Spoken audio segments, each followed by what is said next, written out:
uniform looks familiar. Yeah, right? Yeah. Just changed a couple logos out, and here we are. Yeah. So is it like riding a horse, getting back on it? We're going to find out. With all this practice, I just feel right at home and have a great sense of what the car is going to do, and looking forward to qualifying. Is it more nerves, excitement? What's the general sense of emotion heading into tonight to try to lock yourselves in? There are nerves. I mean, I know how much effort our group has put into to my car and all three cars and the effort. So I feel really good about that. But there is some level of anxiety due to the fact that you don't get a practice lap. So I hope it starts. I hope, so just the basic things that can sometimes haunt you with a race car. I just hope all of that's in order. But Todd Gordon has done a great job of leading. The help from Dave Ellens and Luke Lambert and their groups to put three, really strong cars out there is so appreciated. And, really hope that we have a strong qualifying effort tonight to make tomorrow much more stress-free. What do you notice about the car?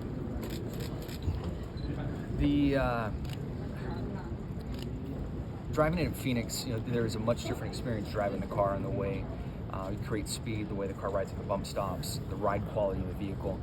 The sim session that I had getting ready for here, although just kind of silly to do sim for Daytona running by yourself, but I did notice that the content in the track, due to how the cars ride on bump stops, it's just really rough, and that was not the case my last time here. So mentally, I'm just going to be ready for that getting up the speed lap, how close I get to the wall, how much the car is going to be on the stops bouncing around, and what that might be like. And then I've been advised many times to remember that it's a sequential box, and I keep pulling gears. And third gear is actually back here; it's not forward. I think some guys made that mistake last year and downshifted and blew engines. So just trying to stay disciplined on that. And I think the last thing that I've got to be aware of and remember, there's 5 gears and not 4. In the simulator, I made that mistake and ran around in 4th gear for one of my qualifying laps. So Jimmie, all those. One lap? Will some of it come back in one lap? Single car is such a different element than the draft. Sure, a rep will help just to understand things. The steering system is much different than the car I drove, and I noticed that at Phoenix and also in the sim.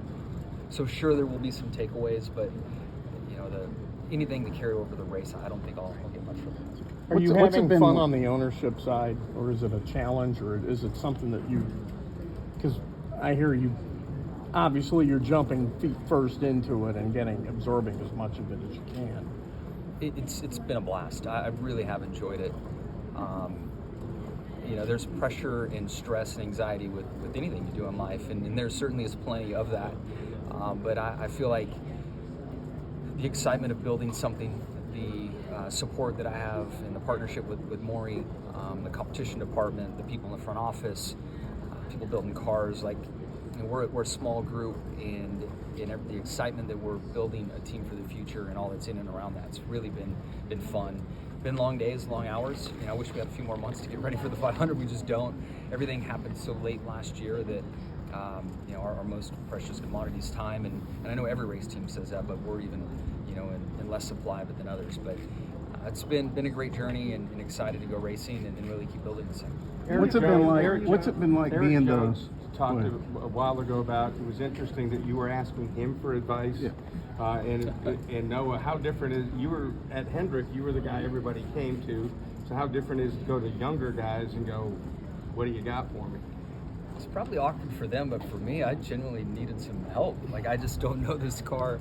I felt things at Phoenix that I just didn't expect to feel with the car, and the way it drives on bump stops and the sequential gearbox, and trying to find the most efficient, quickest way to shift, how and when you downshift. The steering system was much more sensitive and different than I thought. The yaw window sliding the car was way different than I anticipated. I always liked driving this car and spent a career out driving these cars.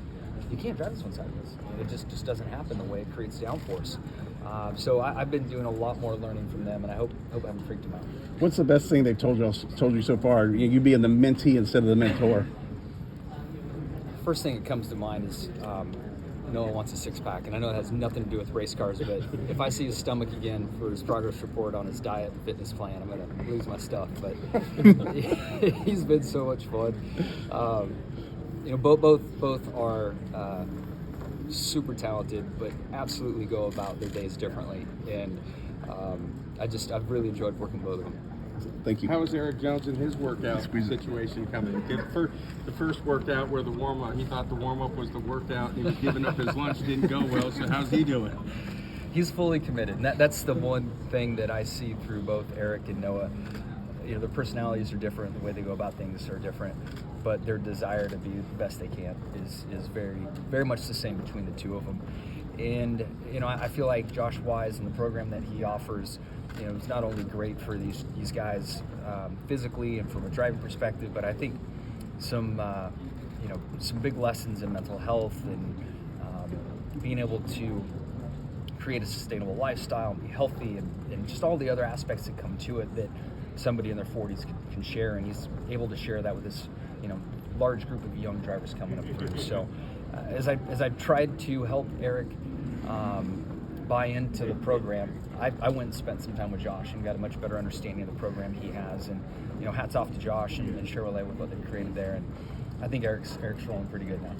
How does this compare? About time, personnel, all those factors were always taken care of for you at Hendrick Motorsports.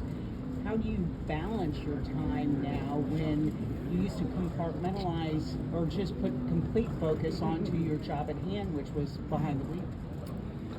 Yeah, I don't think I've figured it out, but now I know why Chad always looked tired, and now I know why his fuse was so short. And he would always tell me to get out of his office. He had shit to do, and now I get it. I mean, I just do on such a deeper level. You know, the Hendrick organization and the pros that are in there make it look easy, and it's not. I have such a better appreciation, understanding what it takes to be a manager in this world, or an owner, or, you know, whatever my title might exactly be. But there's a lot going on, and credit to everyone that makes it look so easy. What did you take away from the last 2 years? It's a big question, but just from driving the car and coming back here to NASCAR. And I don't know where to start, honestly, but I think I could probably answer it better in a year or two when I have a little experience with this new role. But the last 2 years have been a growing opportunity for me that's led to this opportunity. When I left NASCAR, there was no chance I was ever going to come back as an owner. Like, never in the cards for me. I thought in the back of my mind I'd come back and drive, but never an owner. And the experience I had working with Chip and Chip Ganassi Racing, how my office found and maintained the Carvana relationship and other partnerships on the car. You know, there's a big growth period in there for me that's kind of walked into this relationship that I have with Maury. Erik credits you with facilitating the deal for Guns N' Roses. Tell me how that came about. I get the credit for it. Sweet. Yeah, I'll take it. It's. I would say it's much more of a collaborative effort, and NASCAR certainly was helpful in it, and then Bruce Mosley in relationships that he has. But have some friends at Gibson Guitar, and, you know, some back channeling through the music world to help in some ways. But then, you know, another overarching connection point is Allegiant Air and their relationship with Live Nation. Live Nation's a big part of this, so. I don't think it's fair to say one is responsible for, but when I heard about it, I certainly got very excited and put in some extra hours trying to put it together. It was the first concert that I went to, so to be able to have GNR on the car and you know, it's a really cool opportunity. Are those guys coming down for the race, you know? I don't believe so.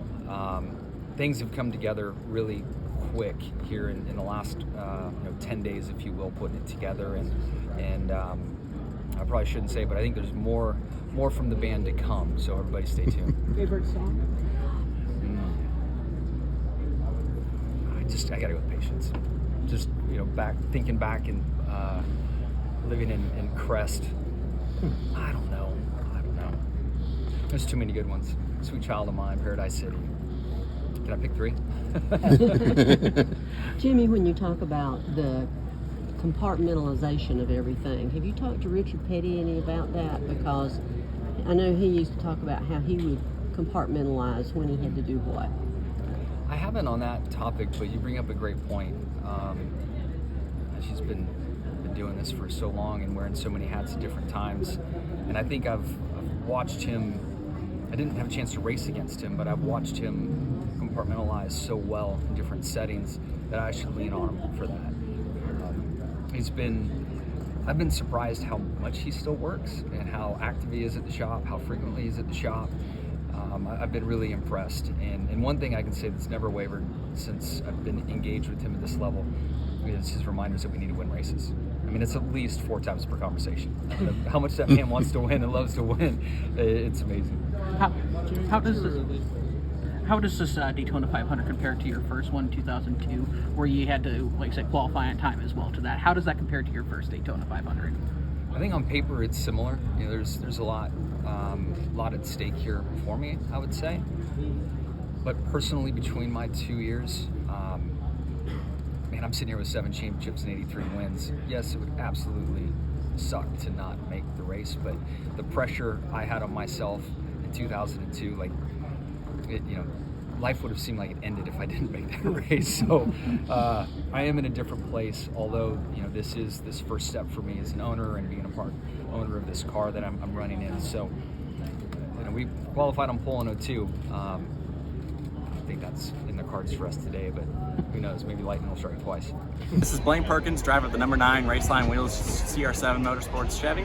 Make sure to hit that subscribe button. Also check out one of those 2 videos beside me. Visit frontstretch.com for more racing content.